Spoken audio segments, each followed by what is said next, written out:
So for everybody else who may not be familiar with Seed Club, do you want to kind of just introduce yourself, talk a little bit about your journey into the space?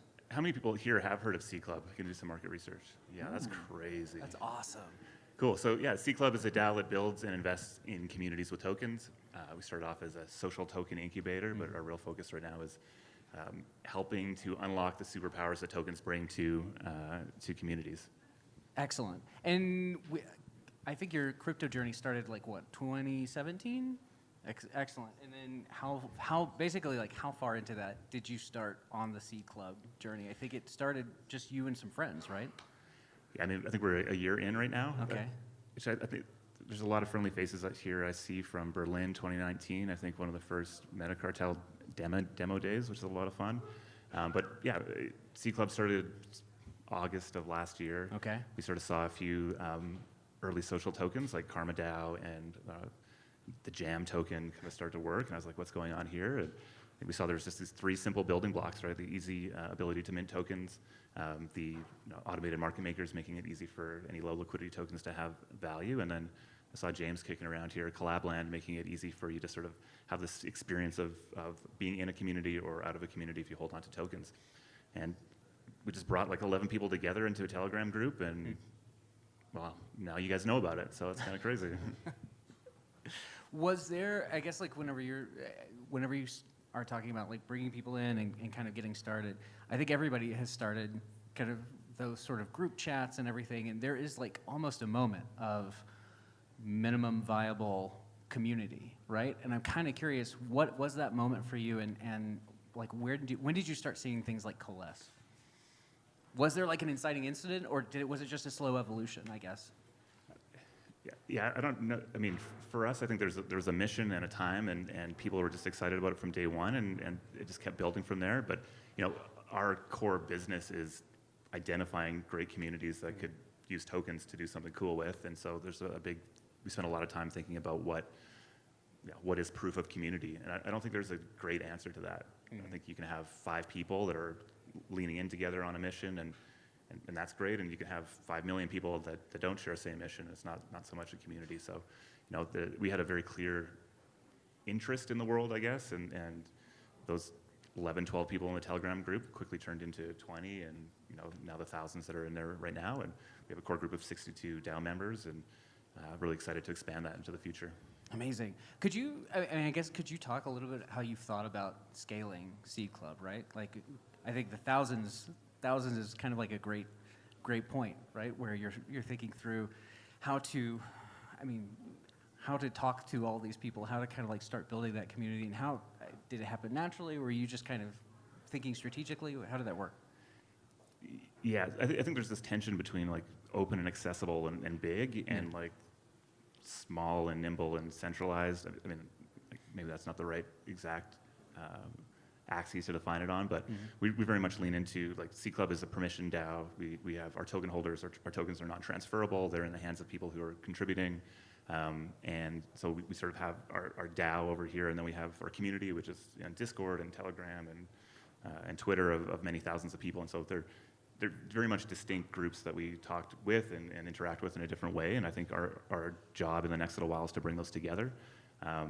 But we purposely designed for a smaller group of people to be able to get things done. And I see what some of the work like the folks at Bankless or at Forefront or many of these other organizations are doing have done such a great job of bringing so many people in, and it's created such an energy.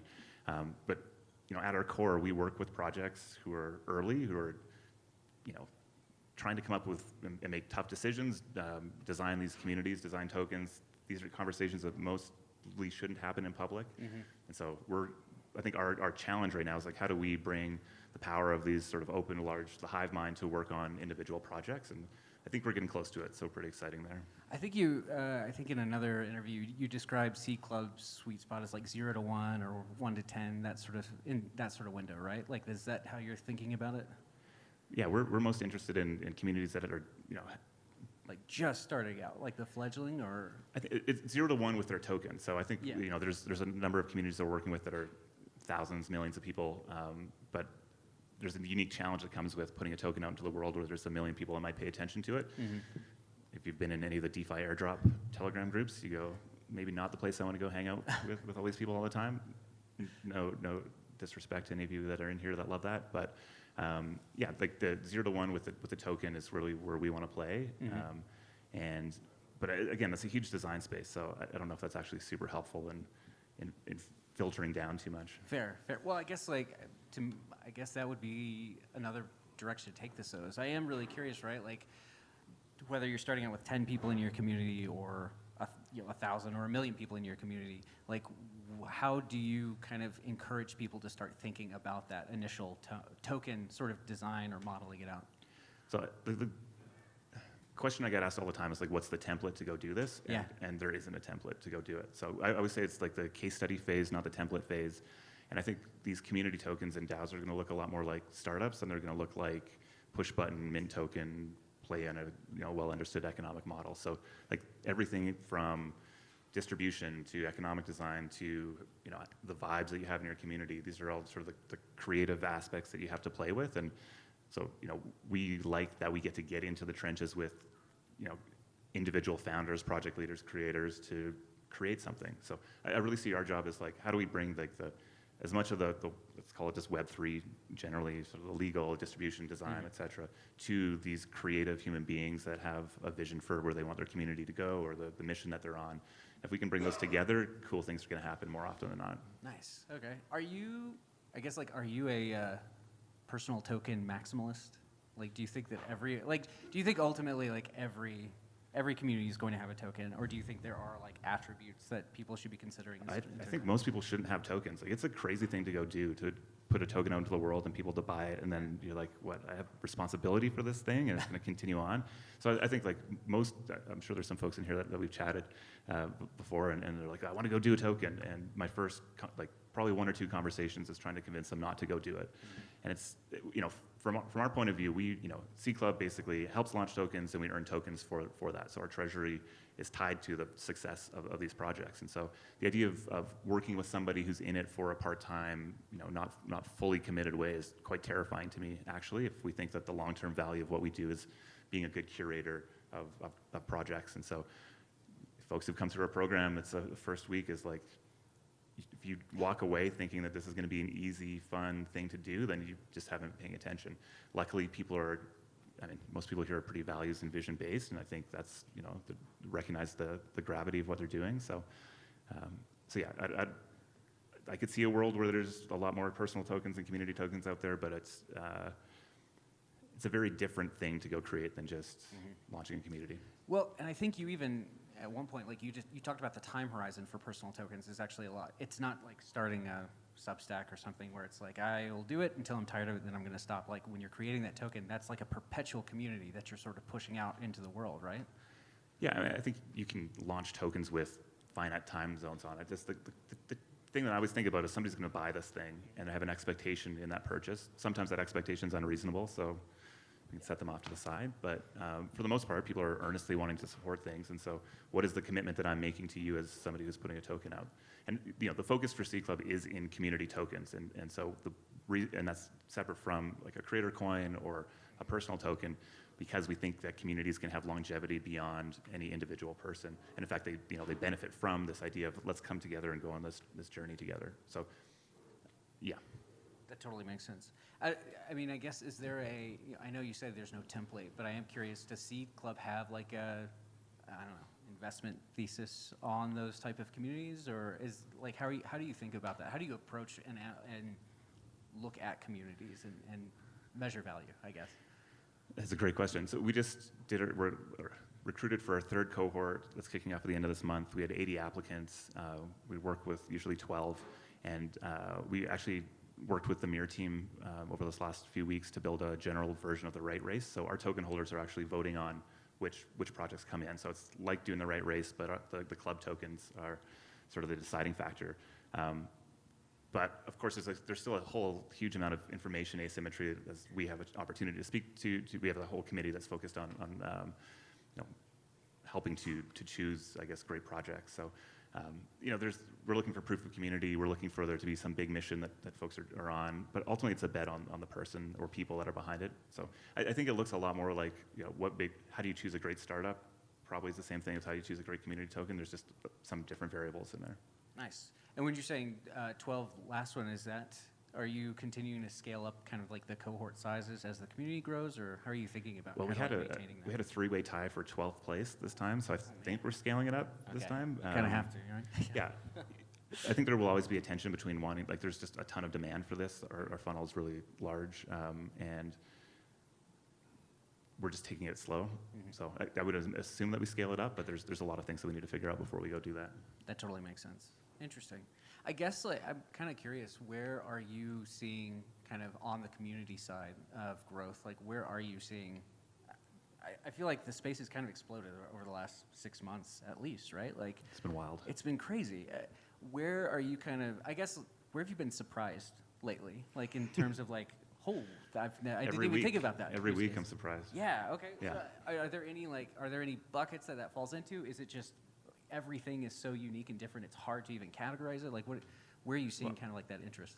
I don't know. I think anybody who's sort of been through the bear market, you just never think that it's really real until, and now I think we start to feel like, I mean, at least for right now, it's sustainable and people are excited. So I think the whole, being in the middle of that NFT wave that happened in February was quite a shock, even though, we had been building with them and playing, like it still came out of left field for us, which was interesting. I think right now, just seeing the amount of sort of quote unquote mainstream people that are interested in DAOs is like shocking. So every week I have some new conversation with some person that you just never would have ever thought would be interested in DAOs. And frankly, they probably aren't truly interested in DAOs. They're interested more in like the idea of it right now, but it's a big shift. So I think like, Web 2 founders wanted to get into Web 3 and like, executives at large companies going, oh, this is a thing, we should figure out a DAO strategy. And I think I'll be most surprised when one of them goes and actually does it. Right. Yeah, I think something I really liked you said recently is that the next million users are going to come from Kanye, not Compound, right? Yeah, that was a good one. Yeah, that was a good one. Yeah. You should make an NFT of that. I'd buy. But actually, the NFTs is a good point, right? Because I think something that you've talked about, something I'm really interested in specifically for communities is like that on-chain revenue component of things. NFTs is a really interesting, like crypto-native way for these communities to kind of be raising funds and kind of become self-perpetuating. Do you see NFTs as like the method? Do you see like other components to it as well? Like I guess like how's that space evolving from your perspective? Yeah, I mean, I think there can be value in community tokens without there being a core revenue driver. I think tokens themselves act as sort of like if in Web 2 we're subscribing, we're following. In Web 3, I think we're maybe earning or buying. And so it's that meta shelling point, I guess, of belief in a thing. But without a doubt, revenue is what drives the ability. I think John was talking about sustainability of these organizations, 100%. So I think the big shift this year is that we have, the NFT wave was artists earning a shit ton of ETH. Right. And that was new and exciting. And I think DAOs are going to be a way for many new people to earn crypto as well. So we're in a very different phase of, I think, the market now, in that you don't have to be an investor to be able to participate. And I think that's the big difference with NFTs as revenue sources. So I hope, and we're seeing some early examples of bringing other models in. So subscription tied into tokens is kind of interesting. I think there's still a whole lot of interesting things to be done with NFTs. So, like your question earlier of like, what are you looking for? We think we're still very, very, very early in the idea maze. And so I'm looking for weird, interesting things. And luckily the space is kind of full of it still, so. I would say especially like, because I got in around like at the start of 2018. And I think 2020 is good timing. That's good timing. I know, it was great. I got to ride the wave down, which was awesome. Yeah. And I think I think like within the last 12 months, we've gone from you could almost have kind of an interesting kind of a view or a perspective on everything that was happening in the space to where it's almost kind of like a Cambrian explosion to where you have to start focusing. I think, which has been really fascinating, kind of fascinating sort of evolution of the space. And I think NFTs like the composite. Basically, like the deep dives that is required to understand all the innovation going on in the NFTs alone, and then you stack on top of that the community-driven aspects of it are just crazy. Yeah, I mean, I think right now there's a lot of people working on a lot of different things, and I think that's probably going to change. Well, maybe that's a hot take, but I think somebody described DAOs as like work polyamory, I don't know, it's probably somebody in here. And I was like, yeah, cool. Like that's going to work for this. Probably, yeah, maybe it's a good example, right? Works for some. You got to put a lot of work into it. Some people are going to be really, really good at it, and like good for them. Sounds like a lot of fun. But most of us are like probably better at DAO monogamy or maybe something else, right? And so going really deep into something, really creating a lot of value. I think there's like still a ton of outsized value to be earned through contributing deeply. So yeah, I think like these communities act as, for me, like the most valuable thing that just seems to be continuing to level up, and I'm so grateful for, is the sense-making network that I seem to be a part of. And I think DAOs are like a shortcut to that. Or when people ask me like, why is FWB valuable? It's because once you're in there, all of a sudden you're connected, right? And you're in this like, yeah, just in the osmosis of information that sort of flies through. So I think we'll be part of many of these communities as a way of keeping up with what's happening there. And we'll probably go deep on one or two things. I agree with that, especially like when you think about the cost of context switching between like kind of radically different problem sets. Like it suddenly becomes like you need to start doubling down on those. That totally makes sense. I also wonder if there's kind of a component of just like essentially the amount of time that it takes to study up on the space is kind of going to necessitate at least like some sort of specialization within sort of like these communities. I think, yeah, well, I mean, it's not, yes, there's a lot more happening here, but if you're going to be good at any jobs, there's a ton of learning that goes on. So I don't think that's so new. I mean, I think it's, so many people are trying to figure out what this is all about, and so that can feel, and it does move a lot faster, and it's all done out in the open, and so without a doubt, there's some differences there. But I think like this like, how do I onboard into DAOs? How do I, go from Web 2 to Web 3 as far as a builder or a product manager or whatever? Like, it's probably the largest number, like the biggest growth in new communities focused on that, or is happening in that space. So like Station, and I think there was 2 or 3 mirror crowd funds that were launched this week around trying to fund DAOs that are all about this sort of education, and so I think we're going to throw probably 1,000 DAOs at this problem specifically, and so there will be, I mean, there's hacker schools focused on this. There's like it's a huge hot space, and so I think right now we're in this awkward phase where people are like just realizing that you can actually make a living doing this, and it's a sustainable thing, hopefully. And now the educators are coming in and making that on-ramp a lot clearer. And still, it's hard as somebody who runs an organization to even identify the roles that we want to have to be able to match with people. And so I think there's mechanisms that will be developed that will make that a lot easier, which will make it in turn easier for individuals to get in and start creating value. Is that we hear a lot like in the Web 2 space about like the super connectors, right? Like, do you feel like even more of a crucial role within these type of communities, like identifying what needs to be done and then knowing the amazing people that kind of have that alignment, that skill alignment, or? Yeah. Or is there a scalable way to do it, I guess, is like my question, because that to me is like the bottleneck in a lot of these places, is the talent pool. Yeah, I mean, I think I had Axie King on an FWB chat we did a few weeks ago, and he was making the argument that community managers will be the highest paid job in some number of years. Somebody's clapping, cool, yeah. And it's because of that, right? It's like a community manager isn't somebody who just manages a community or moderates, et cetera. It's somebody who knows what's going on in this crazy thing and can make the connections actually drive deep relationships. And so I think like we have a long way to go in really formalizing and training and building those skill sets. It's something that we're really focused on, but I still think we have a long way to go in being really great at that as well. And so I think right now it lives in the hands of great bearded men that. Where's Gaylor? He's not even here right now. But folks who are putting that time and effort and work into it, and I think it will be supported by software. But vibes matter, and there's a human component to this, and I'm very stoked on that. That's awesome. There's also, and I remember the thing I was going to ask about before I got distracted by the beards, was the extrinsic versus the intrinsic. I think one of the biggest differences between the 2017 ICO boom and what we're kind of seeing now within like the explosion of NFTs and of DAOs and of communities is like this, ICOs were, I would think, fundamentally like an extrinsic motivator, right? Like I buy coin goes up, I make money off of coin, right? Like, whereas with DAOs and with Is that how it's supposed to work? It's never worked that way for me, but I've told some people have experienced this.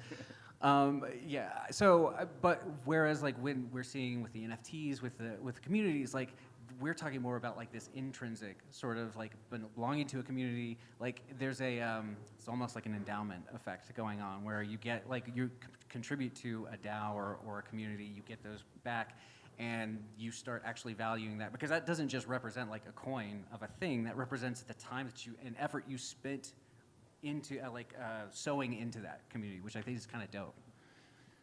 Yeah, I mean, how many people here have earned like a social or community token before? Nice. All right, yes, it's my people. Yeah. See many of you. I mean, it's fundamentally a different experience than getting paid in cash, right? And I think like the common idea of like, okay, well, if you can ask your friends to help to move, and you say, I'll give you $5, or you buy them a pizza, it's a very different sort of emotional resonance. And I think that the big question for folks who are maybe not in it is like, can there actually be sort of a mixture of extrinsic and intrinsic motivation in these communities? And I think the answer is yes, but I also think that still so much of it is driven by, profit seeking right now. And so I think the ones that will sustain are those that are able to like deepen that meaning a lot. And I think there's more art than science in that right now, and we'll see how that plays out. I agree. I think previous panel, they were talking about like paying people, right? Like people have different risk profiles and different time horizons, and I think it's important to take care of people's next, like January 1 rent due sort of thing so that they can start thinking in longer time horizons. I mean, you're looking at a lot of these communities raising USDC right now to pay for operations, and so then tokens become more of like exposure to the value that you're helping to create. And so that's obviously not across the board, but I think, these are organizations or the evolution of a corporation. Communities are just the natural way that we've come together on the internet to create value. Now they have a bank account, now they have a cap table. Let's go do some cool things with it. Yeah. Okay, as a 2018 survivor, I am curious how do you think communities should be thinking about treasury diversification and like treasury management right now? Talk to Shreyas. Yeah. Okay. Yeah. Well, I mean, like, Shreyas and the Llama community are just brilliant, and they're the ones who are thinking deeply about this across, dozens of different communities. So he's the guy I talk to about it. I think we raised money so that we could deal with any bear market that might happen. And so just like any organization, you want to make sure you can cover your bills for a set period of time. But I think there's a lot more nuance in that conversation that I would just think you should go talk to an expert for, and that ain't me. Agreed. But definitely think about it during the bull run. Yeah, I mean, if you're sitting on the big challenge for most of these communities is that you have like the vast majority of your community token in your treasury, right? And so it's we just saw FWB do a big treasury diversification. Forefront did a treasury diversification. Mm-hmm. They're stocking some capital so they can pay people and invest and do a whole lot of interesting things. So I think we should assume that it's the going's good right now. I'm very bullish on the near future and the distant future. I think the middle ground, who knows? This is crypto. We live in a network world.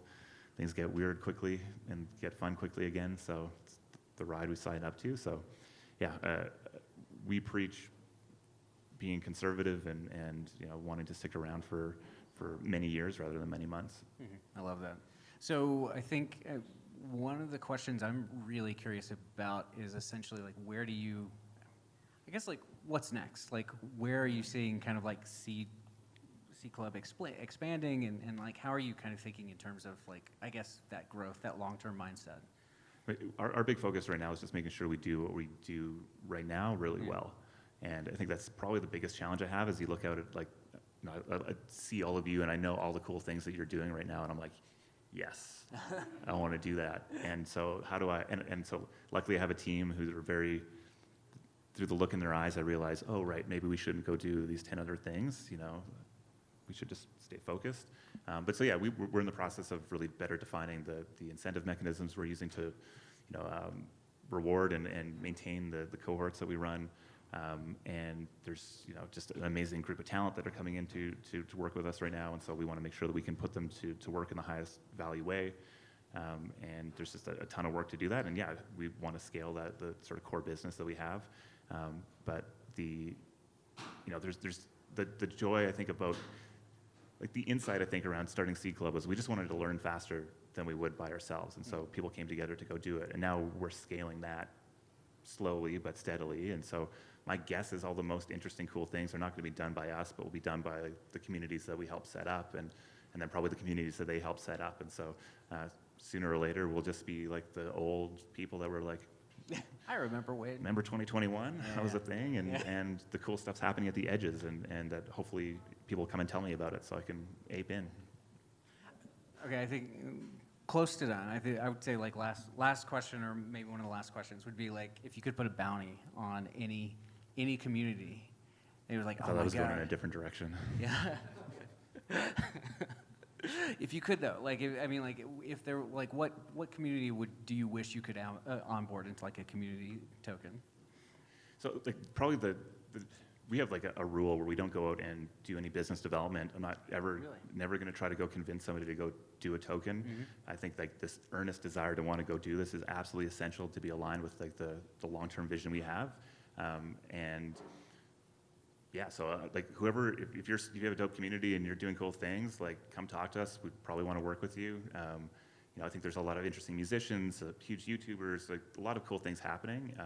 But they're coming to us, and I think as long as I think that's a core thing. I don't know. I mean, maybe if our funnel starts to dry up, then I'll be out here shilling for everybody. But for right now, it's like you have to really want to do this, and most people really don't want to do it, and that's fine, and that's cool, but the people who do really want to do it, those are the folks who want to work with. That's awesome. And when you say they really don't want to do it, is it just because of like the work that seems to go into building the token, or? Yeah, I mean, like we look at a lot of influencer communities or YouTuber communities, for example, like the idea of like, you know, many of these folks can make a ton of money just running a membership site, and yet they don't, because running a membership site is really hard and not fun. Yeah, yeah. So we'll add a token into that. Yeah, yeah. You know, it's layers of complexity. Yes, exactly. Yes, yeah, yeah. That's excellent. Awesome.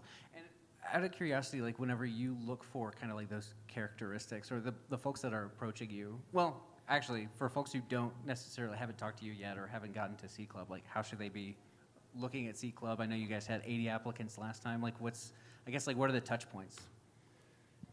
Well, I think one of the biggest joys of my life is I get to talk to smart people who want to do cool things. And they, you know, but my life is Zoom call after Zoom call after Zoom call, and somehow I still love it. And so, yeah, I mean, if you want to do something cool in this space, anything, if you're looking for money, if you're looking for support, if you're looking for advice, hit me up. I am that tall guy on...